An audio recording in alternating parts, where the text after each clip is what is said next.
Great day! I am Jed Arlene Micah Junicio and this is my CVAP testimonial video.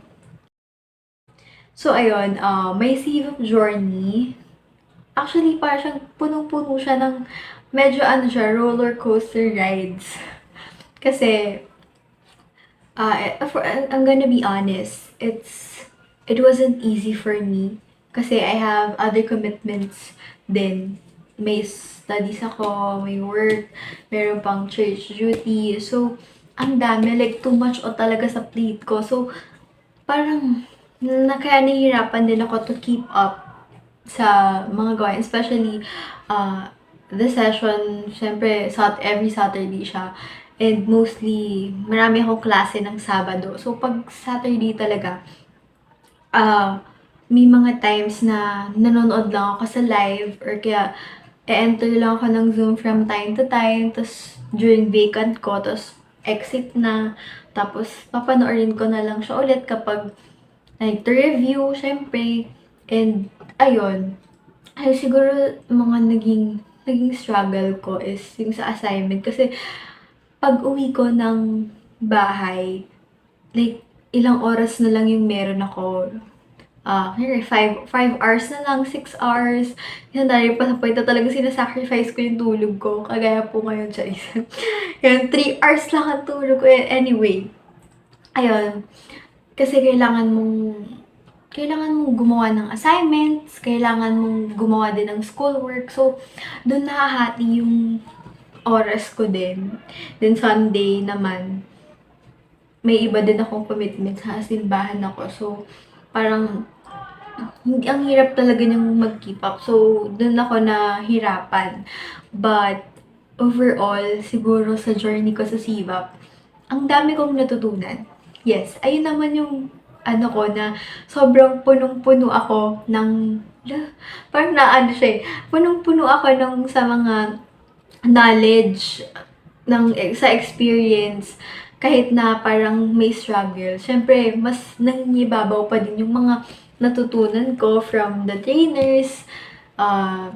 Ang dami, especially, yung sa assignments, actually, medyo, ayun, nag-struggle, pero hindi ko siya tinitake, kasi through that na-experience ko, and natututo ako kasi ginagawa ko siya.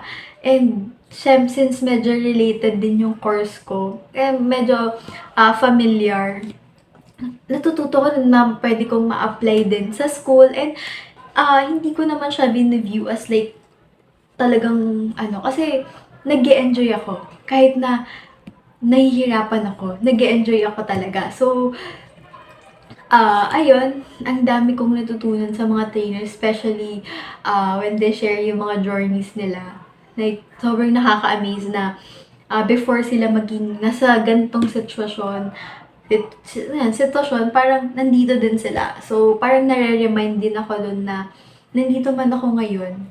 Parang darating yung araw na nandito din ako. Parang, yun, I just have to, like, take my time, enjoy the journey. Ayun din.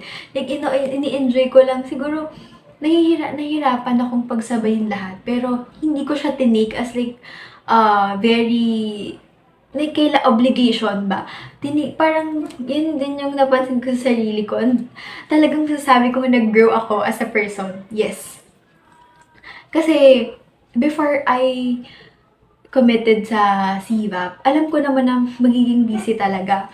Aware naman ako dun. Pero, yung sa ganun nga, hindi ko siya tinig. Like, tinig ko pa nga siya as a challenge. Kasi, ayun, marami akong nagagawa ngayon na hindi ko in-expect na kaya ko palang gawin. So, I'm very proud of myself talaga. Ang daming naging change, naramdaman ko yung growth ko as a person. And, kaya ayun, ang dami ko ding natutunan din na, like, kagaya nga sinabi ni Ma'am Nikki na, allow yourself to dream again. I did it. I dream again.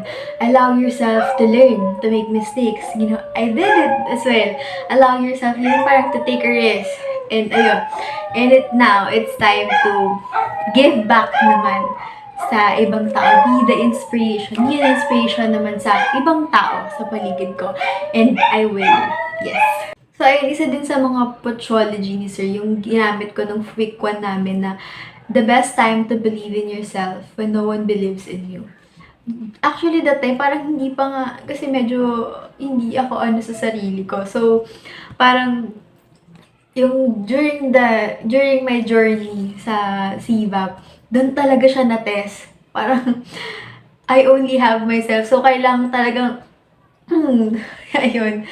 Parang talagang dun ko napatunayan na kaya kong maniwala sa sarili ko, na kaya kong gawin yung akala ko hindi ko kayang gawin. So, ang daming growth, ang dami kong natutunan na I'm sure magagamit ko in the future, after CVAP, and it's time.